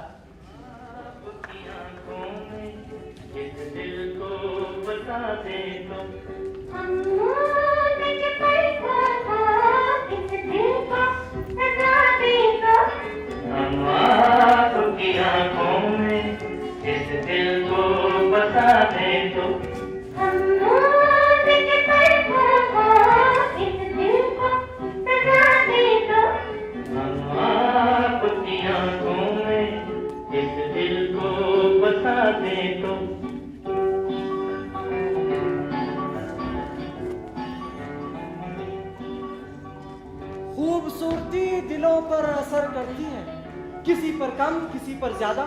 डॉक्टर साहब पर कम था, कंपाउंडर पे ज्यादा। फिर जी दिलो जान से नूरा की तीमारदारी में लग गया। हाँ, नूरा से पहले बेगमा, बेगमा से पहले रेशमा और रेशमा से पहले जाकी के साथ भी यही सब कुछ हुआ था। लेकिन वो सब खिलजी के नाकाम आशिक़े थे, क्योंकि वो औरतें ब्याही हुई थी। बेगमा का तो एक बच्चा भी था, बच्चों के अलावा खाविन थे और माँ बाप थे। लेकिन खिलजी क्या कर सकता था? उसने बेगमा से इश्क किया, रेशमा और जानकी से भी। बेगमा के भाई के लिए ना वो रोज मिठाई लाता और रेशमा उसके नन्हे से बेटे को उठाए फिरता और जानकी सकता था। उसने बेगमा से इश्क किया, रेशमा और जानकी से भी। बेगमा के भाई के लिए ना वो रोज मिठाई लाता और रेशमा उसके नन्हे से बेटे को उठाए फिरता और जानकी, उसको तो फूल बहुत पसंद थे, उसके लिए रोज खूबसूरत फूल लाता। लेकिन जब वो तीनों ठीक हो गई तो बेगमा तो चली गई अपने शौहर के साथ और रेशमा अपने नन्हे से बेटे को उठाए चली गई और जानकी वो भी चली गई। और फिर खिलजी वार्ड की दीवार का सहारा लेकर मुंह फेर कर रोने लगा। लेकिन जब इतने सालों बाद नूर आई थी तो उसका दिल उसी तरह धड़कने लगा था। शुरू में तो नूरा की हालत बहुत बुरी थी, लेकिन खिलजी की अनथक कोशिशों के चलते उसके घाव भरते चले गए। और जिस दिन खिलजी ने नूरा की हाथों की पट्टियां खोली तो नूरा बेइख्तियार इज़हार तशक्कुर के साथ उसकी छाती से लिपट कर रोने लगी। नूरा खिलजी को दी दे बैठी थी, उसने शादी का वादा भी कर दिया था। और जब नूरा अच्छी हो गई तो सारा गांव उसका अपना गांव से देखने के लिए उमड़ पड़ा। गांव की छोरी अच्छी हो गई थी, डॉक्टर साहब और कंपाउंडर साहब की मेहरबानी से। अजी नूरा के माँ बाप तो पीछे जाते थे। आज तो नंबरदार भी आया था और पटवारी भी, और वो दोनों बेवकूफ लड़के भी जो नूरा को देखकर अपने किए पर पछता रहे थे। और फिर नूरा ने अपनी माँ का सहारा लिया और काजल में तैरती टपटपाई आंखों से खिलजी की ओर देखा और चुपचाप अपने गांव चली गई। चल माँ, चल माँ, कल मुही चल। और एक बार फिर खिलजी वार्ड की दीवार से लगकर सिसकियां लेने लगा। देखा बड़ी खूबसूरत, रोमानी और पुरकैफ जिंदगी थी खिलजी की। क्या करूं? खिलजी जो जवान था, जो इश्क करता था, जो 32 रुपए तनख्वाह पाता था, एक छोटे से क्वार्टर में रहता था, जो अच्छे अदीबों के अफसाने पढ़ता था, जो इश्क में रोता था। किस कदर पुरकैफ, खूबसूरत और रोमानी जिंदगी है खिलजी की। और वो कालू भंगी, उसके बारे में मैं क्या लिख सकता हूँ सिवाय इसके के? कालू भंगी ने रेशमा की गंदी पट्टियां धोई। कालू भंगी ने रेशमा का पोलो बराज साफ किया। कालू भंगी ने बेगमा की लहू और पीप से भरी हुई पट्टियां दी। कालू भंगी रेशमा के बेटे को मक्की के भुट्टे खिलाता। कालू भंगी ने जानकी की गंदी पट्टियां धोई, उसके कमरे में हर दिन फिनाइल छिड़कता रहा, शाम से पहले वार्ड की खिड़कियां बंद करता रहा और आतिशदान में लकड़ियां जलाता रहा ताकि जानकी को सर्दी न लगे। कालू भंगी नूरा का बखाना उठाता रहा 3 माह 10 दिन तक।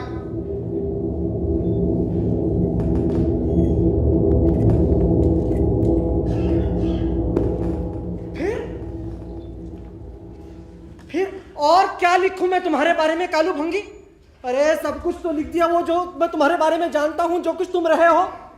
अरे तुम्हारी तनख्वाह 30-32 रुपए होती, तुम मिडिल पास या फेल होते, कुछ तहजीब कुछ कल्चर तुम्हारे नसीब में आया होता, कुछ इंसानी मसरत की बुलंदी तुम्हें मिली होती, तो मैं तुम्हारे बारे में कोई कहानी लिख पाता। तुम्हारे 8 रुपए में कैसी कहानी बनेगी कालू भंगी? हर बार तुम्हारे 8 रुपयों को उलट फेर को देखता हूं, वही ढाक के 3 पात, 4 रुपए का आटा, 1 रुपए का नमक, 1 रुपए का तंबाकू, 8 आने की चाय, 4 आने का गुड़, 4 आने का मसाला, 7 रुपए, और 8वां रुपया बनिए का हो गई खत्म। 8 रुपए में कैसे कहानी बनेगी तुम्हारी कालू भंगी? मुझसे तुम्हारा अफसाना नहीं लिखा जाएगा। देखो तुम चले जाओ, लेकिन ये मनहूस अभी तक यही खड़ा है। मैं अस्पताल के हर शख्स के बारे में जरूर कुछ ना कुछ लिख सकता हूं। तुम्हारे मुतालिक इतना कुरेदने के बावजूद भी मैं कुछ नहीं लिख पाया।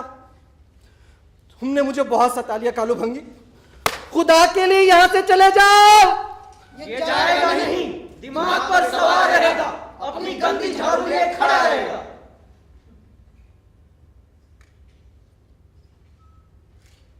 अच्छा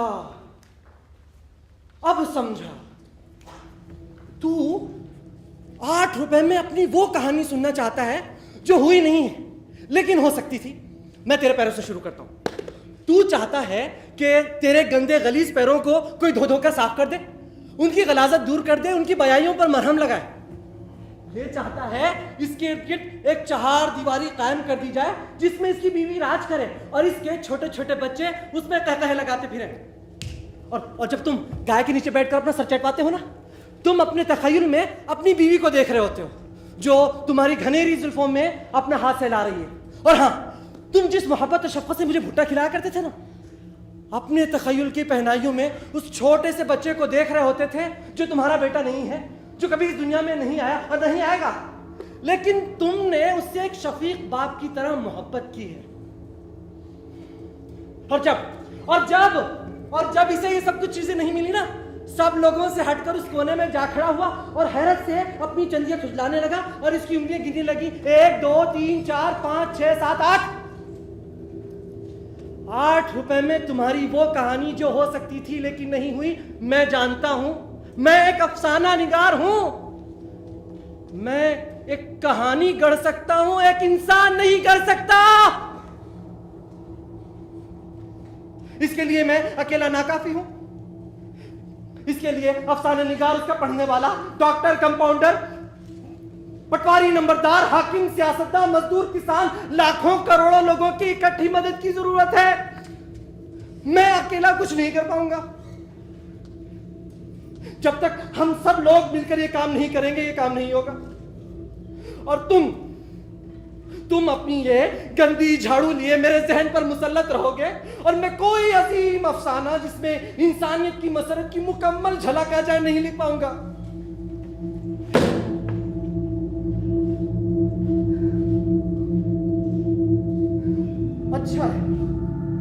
अच्छा है तू खड़ा रह, फिर शायद कभी वो दिन आ जाए जब कोई तेरे हाथों से ये झाड़ू छुड़ा दे और नरमी से उन्हें थाम कर कौसे कज़ा के उस पार ले जाए।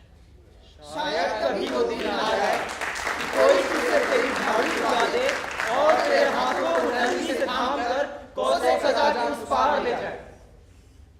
नाम कालू, पेशा भंगी, तनख्वाह 8 रुपए महीना। नाम कालू, पेशा भंगी, तनख्वाह 8 रुपए। 4 रुपए का आटा, 1 रुपए का नमक, 1 रुपए का तंबाकू, 4 आने का मसाला, 8 आने का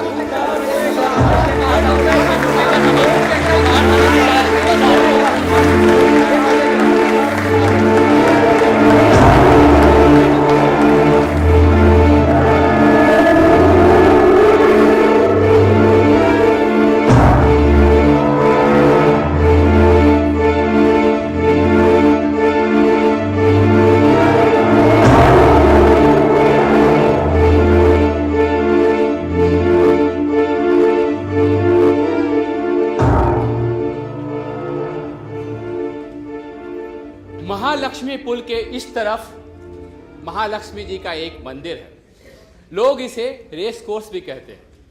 और महालक्ष्मी पुल के उस तरफ एक बहुत बड़ी बदरौ है जो इंसानी जिस्मों की गलाजत को अपने मुतफ़्फ़िन पानियों में घोलती हुई शहर से बाहर चली जाती है। मंदिर में इंसान के दिल की गलाजत धुलती है और बदरौ में इंसान के जिस्म की गलाजत, और इन दोनों के बीच महालक्ष्मी का पुल है। महालक्ष्मी पुल के बाईं तरफ लोहे के जंगले पे कुछ साड़ियां लहरा रही हैं। ये लोग हर रोज इन्हें धोकर सूखने के लिए डाल देते हैं, और पुल के आर पार जाते हुए लोग, स्टेशन पे इंतजार करते हुए लोग, और गाड़ी की खिड़की और दरवाजे से बाहर झांकते हुए लोग अक्सर इन साड़ियों को लहराता हुआ, झूलता हुआ देखते हैं।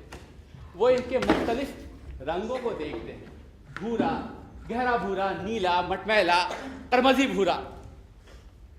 अब ये रंग जाजिब नजर नहीं रहे। मैं उन लोगों को जानता हूं जो इन साड़ियों को इस्तेमाल करते हैं। ये सभी 8 नंबर की चाल में रहते हैं। मैं भी इसी चाल में रहता हूं, इसलिए इन साड़ियों के बारे में आपको तफसील से बता सकता हूं। वैसे वजीर आजम की गाड़ी आने में अभी काफ़ी देर है। आप इंतज़ार करते करते उकता जाएंगे, इसलिए बेहतर यही है कि इन साड़ियों की ज़िंदगी के बारे में मुझसे कुछ सुन लें। आपका वक्त आसानी से कट जाएगा। ये जो भूरे रंग की साड़ी आप देख रहे हैं, ये शांताबाई की साड़ी है। शांताबाई। अरे गिरेगा। शोर क्यों कर रहा है? दिखता नहीं है काम हो रहा है। बैठ जा। शोर कर करके। अब तुम मेरे ऊपर क्यों चढ़ी हुई हो? जाओ, दिखता नहीं है मैं काम कर रही हूँ। शांताबाई की जिंदगी भी इस साड़ी के रंग की तरह बुरी है। लोगों के घरों में बर्तन मांजने और पानी भरने का काम करती हूँ। 3 बच्चे हैं मेरे। बड़ी बेटी की उम्र यही कोई 6-7 बरस होगी, और छोटा बेटा लगभग 2 साल है। खाविन सैलवन मिल के कपड़े खाते में काम करता है। उसे रोज सुबह जाना होता है, इसलिए शांताबाई दिन का खाना रात को ही पका कर रख लेती है। सवेरे उठ के जाना होता है ना मुझे, लोगों के घरों में पानी भरने और बर्तन धोने के लिए। हाँ पता है, रोज दिन का तुम्हारा यही किचकिच रहता है। मालती, आजकल अपनी बेटी को भी साथ ले जाती हूँ, काम में मदद मिल जाती है। जल्दी कर। अब देख, आज किसी के घर में कुछ तोड़ना मत, नहीं तो पगार में से पैसा कटेगा और तेरी पिटाई भी होगी। काम से वापस आकर नहाती हूँ और अपनी साड़ी सूखने के लिए जंगले पर टांग देती हूँ। क्या हुआ तुझे? अब तुझे क्या हुआ? क्यों घर से क्यों उठा रखा है? क्या हुआ? भूख लगी है। भूख लगी है।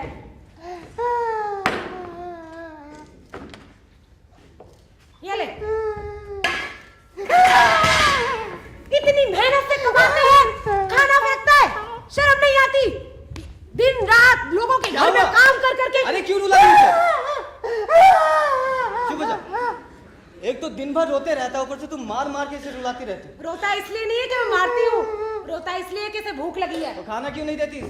देती हूँ ना, बाजरे की रोटी। तो बाजरे की रोटी में क्या दिक्कत? दूध चाहिए उसे। तो दूध क्यों नहीं देती इसे? कहाँ से लाऊं? बाजरे की रोटी क्यों नहीं खाएगा तू? हाँ, लाट साहब है। उठ, चलो, उठ यहाँ से। बाजरे की रोटी नहीं खाएंगे लाट साहब। चाल के सारे बच्चे इसी खुराक में जिंदा रहते। वो दिन भर नंगे घूमते हैं और रात को गुदरी ओढ़कर सो जाते हैं। और वो सोते में भी भूखे रहते हैं।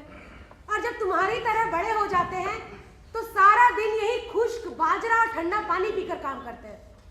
और जब उससे भी काम नहीं चलता ना, तो बैठकर ताड़ी पीते हैं।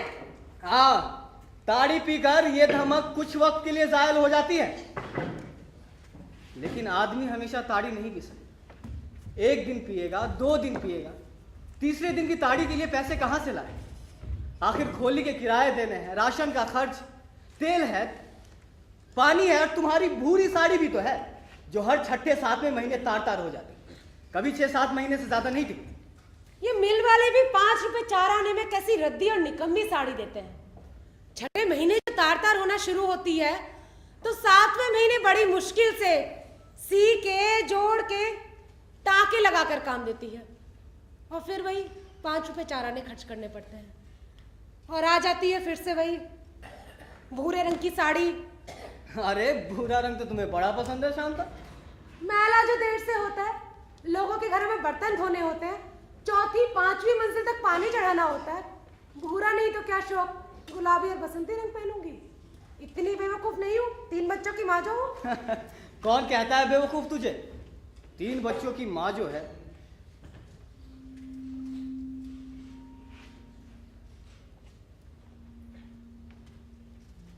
कभी मैंने भी ये शोक रंग पहने थे, इन्हें अपने धड़कते हुए दिल से प्यार किया था। जब मैं धारवाड़ में अपने गांव में थी, वहां दूर दूर तक बादलों में शोक चमक होती थी, दूर दूर तक फैली हरियाली, मेरे बापू के धान के हरे हरे खेत, और आंगन में पीरू का पेड़। उन पीरू के पेड़ों से मैं पीरू तोड़ तोड़ कर खाया करते थे, पर अब पीरू में वो मिठास बाकी नहीं रही, वो शौक ही वो चमक कहीं खो गई, वो शिरीनी वो गुलावट भी बाकी नहीं रही, वो सारे रंग फीके हो गए। वो सारे रंग क्यों एक बार में भूरे हो गए?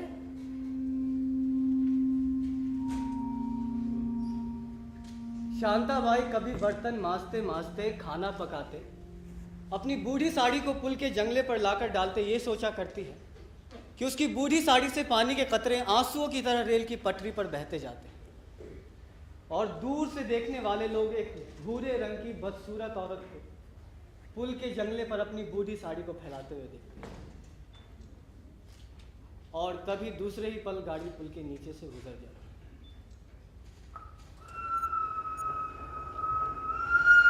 भूरे रंग की ये साड़ी भी 5 रुपए 4 आने की है, और बड़ी फटी पुरानी है। ये एक जगह से फट भी गई थी, अब वहां टांके लगे। ये टुकड़ा मेरी उस पहली साड़ी का है जो इसे मजबूत बनाने के लिए इस्तेमाल में लाया गया। मैं बेवा हूँ, इसीलिए कैसे हमेशा पुरानी चीज़ों से नई चीज़ों को मजबूत बनाऊं, इसके तरीके सोचती रहती हूँ, और पुरानी यादों से नई यादों की तलखियों को भूल जाने की कोशिश भी करती रहती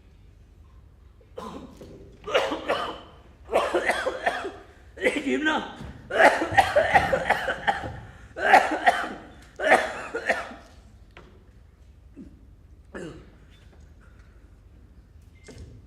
मैं अब मिल में किसी काम का नहीं रहा। बहुत तजुर्बेकार था, मगर मेरे हाथों में इतनी जान नहीं रही थी कि जवान मजदूरों का मुकाबला कर सकूं, बल्कि मैं दिन भर खांसी में मुब्तला रहता। कपास के नन्हे नन्हे रेशे मेरे फेफड़ों में जाकर ऐसे फंस गए थे जैसे चरखियों और अंटियों में सूत के महीन दांते फंस जाते हैं।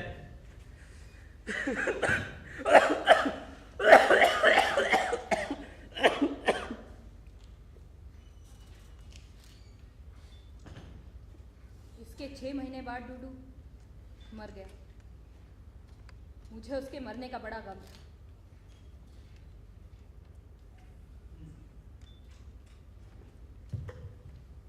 अरे तो क्या हुआ, एक दिन गुस्से में आकर उसने मेरी एक आंख निकाल ली तो? अगर मिल का मालिक डूडू को बिना किसी गलती के मिल से बाहर ना निकालता ना, तो मेरी एक आंख बच भी सकती थी। 35 साल, इस 35 साल की मुलाजिमत से बरतरफ होने का गम था, मगर सबसे बड़ा रंज इस बात का था कि मिल मालिक ने चलते वक्त मुझे एक थैला भी नहीं दिया था, एक थैला भी नहीं दिया था। बाहर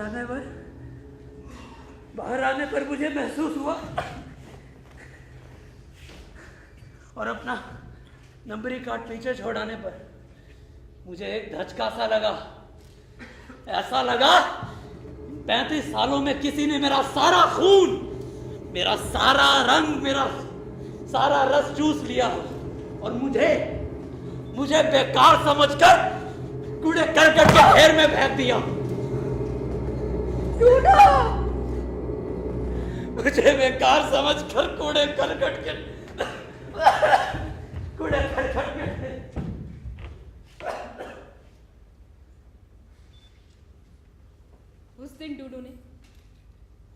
गम में अपने हाथ मले, जोर से जमीन पर थूका और सीधा ताड़ी खाने चला गया। लेकिन मेरी एक आंख, ये आंख भी बच सकती थी अगर मेरे पास इलाज के लिए पैसे होते तो। अरे ये आंख तो गल गल कर, सड़ सड़ कर डॉक्टरों, कंपाउंडर और नर्सों की लापरवाही की शिकार बन गई। और जब मैं ठीक हुई तो डूडू बीमार पड़ गया, और ऐसा बीमार पड़ा कि फिर बिस्तर से उठ ना पाए। घर का खर्च भी चलाना था। घर का खर्च चलाने के लिए मैंने लोगों के घरों में बर्तन मांजने का काम किया। खूबसूरत लिबास पहनने वाली, खुशबूदार तेल लगाने वाली औरतों की गालियां सुनती रही और चुपचाप काम करती रही। क्यों? क्योंकि मुझे अपने आप को जिंदा रखना था, और अपने शौहर को भी। शादी के 2 साल बाद हमारे यहाँ एक बिटिया पैदा हुई थी। अब वो जवान हो गई, मगर वो भी पता नहीं किस बदमाश के साथ भाग गई, और आज तक उसका कुछ पता नहीं चल पाया। अरे मैंने तो अपनी पूरी जिंदगी इस 5 रुपए 4 आने की 2 धोती में गुजार दी, और मुझे पूरा यकीन था कि मेरी बेटी भी ऐसा ही करेगी। वो फारस रोड नहीं जा सकती, मेरी बेटी फारस रोड नहीं जाएगी। अरे ओ जीवना, अरे तेरी छोकरी जो है फारस रोड पे बैठी है, तड़कीले बड़कीले कपड़े पहन के यहाँ। चल झूठे, ऐसा हो ही नहीं सकता। अरे खुद जाके देख। आखिर यहाँ कमी किस चीज की है? बाजरे की रोटी, ठंडा पानी और सूखी इज्जत, ये सब छोड़ के मैं बाहर क्यों जाने लगी भला? अरे देखी तेरी इज्जत, खुदा के देख लियो तो मानेगी। निकल जा। अरे जा, तेरे मुंह नहीं लगेगा। जरूर कोई बदमाश अपने प्यार का सब बात दिखाकर उसे ले गया होगा। मेरी बेटी नहीं जा सकती फारस रोड।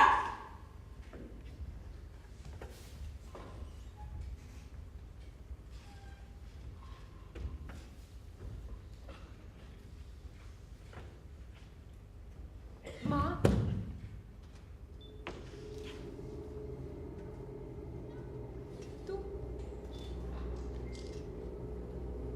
तू सचमुच फारस रोड गई थी? अरे मैंने तो अपनी पूरी जिंदगी रोटी नहीं बनाकर खाई बनाकर, और तूने तो मुझे कहीं का नहीं छोड़ा।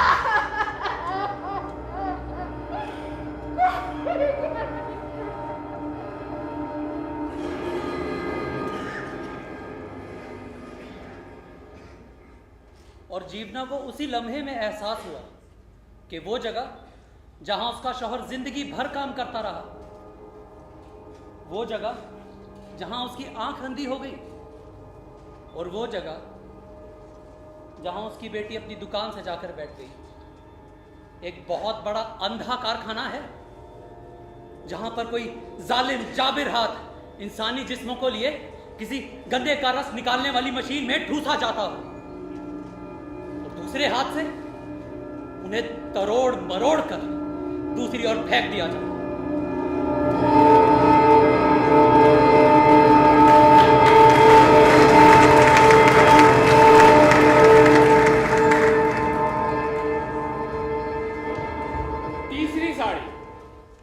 तीसरी साड़ी का रंग मटियाला नीला है, यानी नीला भी है और मैला भी, ऊपर से मटियाला भी। कुछ अजीब सा रंग है जो बार बार धोने से भी नहीं निखरता, बल्कि और गलीज हो जाता है। ये मेरी बीवी की साड़ी है। मैं फोर्ट में धन्नो भाई की फर्म में क्लर्की करता हूँ। 65 रुपये तनख्वाह मिलती है।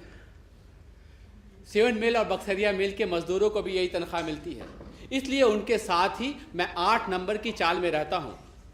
मगर मैं मजदूर नहीं, क्लर्क हूँ, 10वीं पास हूँ, अंग्रेजी में लिख सकता हूँ, टाइप कर सकता हूँ, और अपने वजीर आजम की तकरीर सुनकर समझ सकता हूँ। अभी थोड़ी देर बाद ही उनकी गाड़ी यहाँ आने वाली है। नहीं, वो रेस कोर्स नहीं जाएंगे, बल्कि समंदर किनारे एक शानदार जलसे को खताब करेंगे। लाखों लोग जमा होंगे, उन्हीं लाखों लोगों में मैं भी एक हूँगा। मेरी बीवी को अपने वजीर आजम की तकरीर सुनने का बड़ा शौक है, लेकिन मैं उसे अपने साथ लेकर नहीं जा सकता। हमारे 8 बच्चे हैं, घर में हमेशा परेशानी लगी रहती है। पहले पहल जब सावित्री यहाँ आई थी तो बड़ी अच्छी अच्छी बातें सोचा करती थी। गोभी के नाजुक नाजुक पत्तों की तरह प्यारी प्यारी बातें।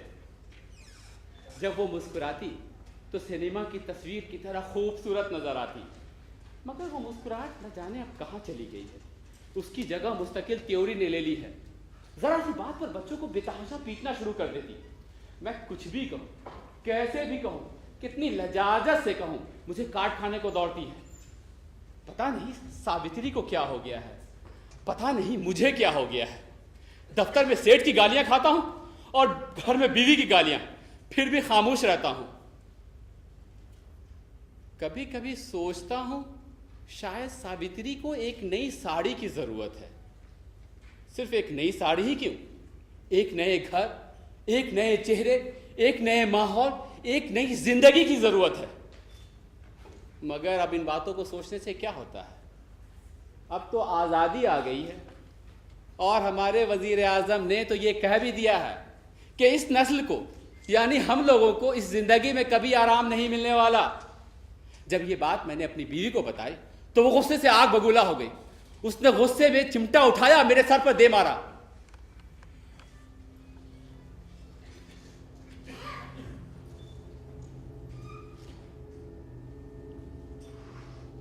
ये जो जख्मों के निशान आप देख रहे हैं ना, ये उसी के हैं। वैसे सावित्री के साड़ी पे भी बहुत जख्म है। एक निशान तो उस मूंगिया रंग की जॉर्जेट की साड़ी का है जो उसने ओपेरा हाउस के नज़दीक एक दुकान में देखी थी। एक निशान उस खिलौने का है जिसकी कीमत 25 रुपए थी और जिसे देखकर मेरा पहला बच्चा किरकारियां भरने लगा था और जिसे ना पाकर वो दिन भर रोता रहा। एक निशान उस तार का है जिसमें सावित्री की मां की शदीद इलालत की खबर थी।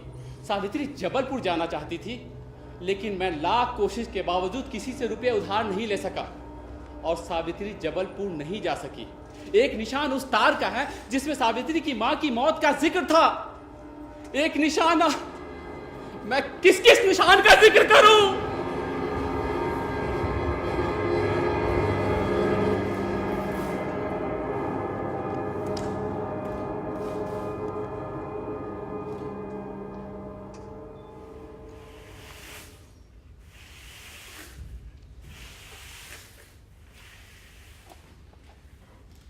ये लाल रंग की साड़ी फिर क्यों पहन ली इसे तुमने? इसे इसे इसे यहाँ नहीं होना चाहिए। क्यों? क्योंकि इसे पहनने वाली मर चुकी है। ये माई की साड़ी है। माई यानी तुम्हारी माँ, तुम सीतो, माई के बेटे। सीतो अब जेल में है। माई, सीतो और मैं इस चाल के बाहर इस आंगन में रहा करते थे, पेशा भंगी। रहने के लिए घर नहीं है, न ही भरपेट खाना मिलता है, न कपड़े लगते हैं। पूरे कुंबे के साथ यहाँ आंगन में दरवाजे के बाहर दीवार के नीचे पड़े रहते हैं। यहीं पर खाना खाते हैं, यहीं पर सो जाते हैं। ये जो सुराख आप इस साड़ी में देख रहे हैं, ये गोली का सुराख है। ये कारतूस की गोली माई को भंगियों की हड़ताल में लगी थी। नहीं, माई उस हड़ताल में हिस्सा नहीं ले रही थी। वो बेचारी तो बहुत बूढ़ी थी, चल फिर भी नहीं सकती थी।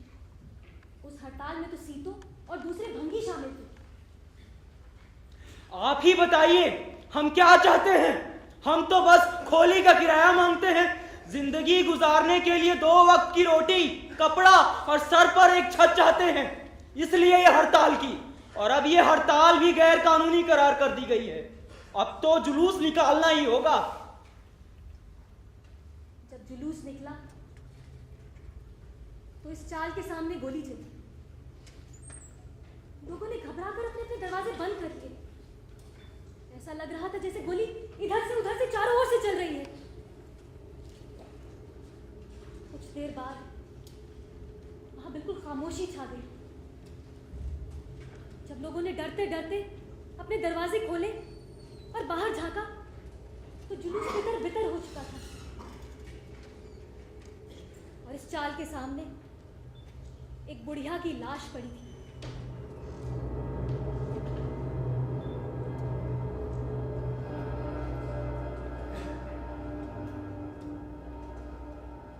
ये साड़ी उसी बुढ़िया की है, अब उसे उसकी बहू पहनती है। इस साड़ी को माई के साथ ही जला देना चाहिए था। ये साड़ी जलाने के लिए नहीं है, तन ढकने के लिए है। मुर्दों की इज्जत और एहतराम से कहीं ज्यादा जरूरी है कि जिंदों के तन ढके जाएं।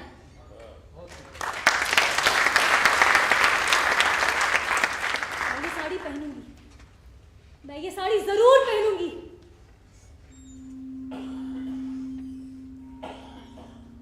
मैं ये साड़ी पहनूंगी क्योंकि इसमें 80 साल के सारे आंसू, सारी उमंगें छिपी हैं। इसमें 80 साल की सारी फतेह, सारी शिकस्त छिपी है।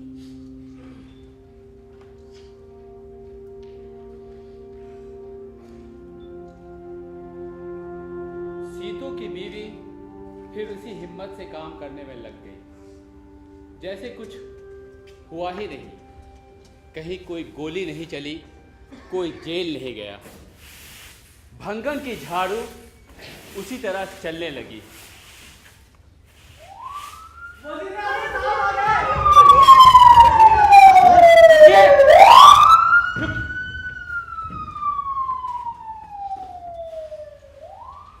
अरे वजीर आजम साहब की गाड़ी तो रुकी ही नहीं।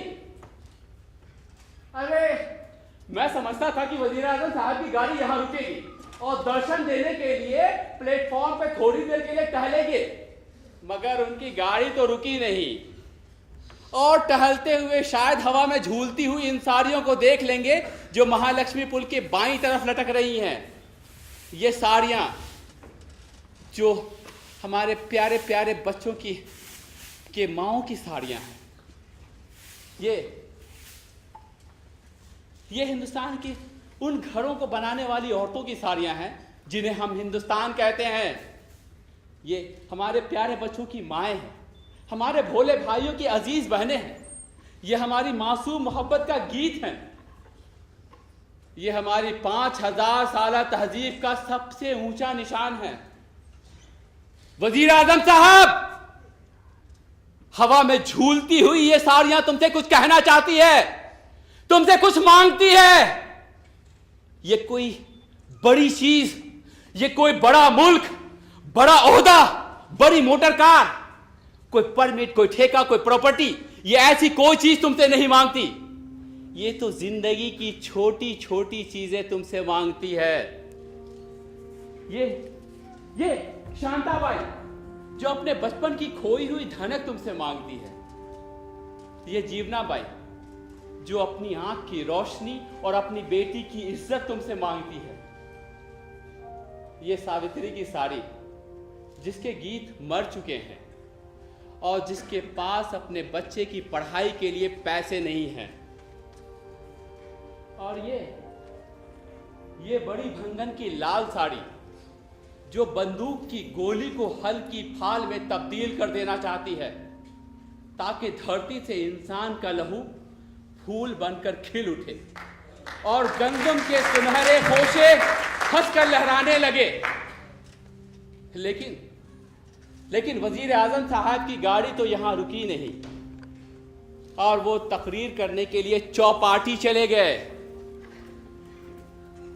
इसलिए अब मैं आपसे कहता हूं, कभी आपकी गाड़ी इधर से गुजरे तो हवा में झूलती हुई इन साड़ियों को जरूर देखिएगा जो महालक्ष्मी पुल के बाईं तरफ लटक रही हैं। साथ ही उन साड़ियों को भी देखिएगा जो उसी पुल के दाईं तरफ लटक रही हैं, रेशमी रंग बिरंगी साड़ियां, और जो उन घरों से आती हैं जिनके पहनने वाले बड़े बड़े घरों या बड़े बड़े ऊंची ऊंची कारखानों के मालिक हैं। और फिर खुद फैसला कीजिए कि आप किस तरफ जाना चाहते हैं, इन रेशमी रंग बिरंगी साड़ियों की तरफ या कालू भंगी, सीतो और भावकर की तरफ। देखिए मैं आपको कम्युनिस्ट बनने के लिए नहीं कह रहा हूं और ना ही मैं आपसे जमाअती जंग की तलकीन कर रहा हूं। मैं तो सिर्फ इतना जानना चाहता हूं कि आप महालक्ष्मी पुल के दाईं तरफ हैं या बाईं तरफ।